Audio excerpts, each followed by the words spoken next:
All right, here's the basics you should know about this three-piece walkie-talkie set. You get 3 of these guys.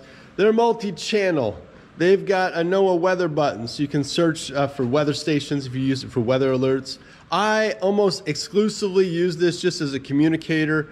Set your channel, dial in the same channel on the other communicators, push the button to talk, release it to end the communication, and that's it. It's just a simple one-way communicator.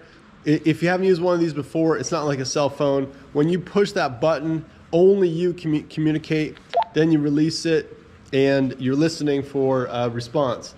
Note that there are protocols for using communicators, so it's not the kind of thing where on the job it's typical to just talk into them. We'll usually use call number response protocol. Hold the lamp button down and you got a little flashlight. Like I said, it's got weather channels. There's a channel search. You can also set it on VOX or voice activated. So if you are, I'll just show you like in a position where you're using your hands and you can't, plug in and grab it, I will sometimes just set this guy up on Vox mode.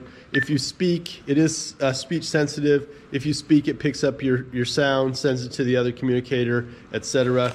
It's a basic communicator set. We've had pretty good luck with it range-wise. I feel like there are a bunch of these on Amazon, all kinds of different setups and makes and models. This is an off-brand one, but it's been working for us so far.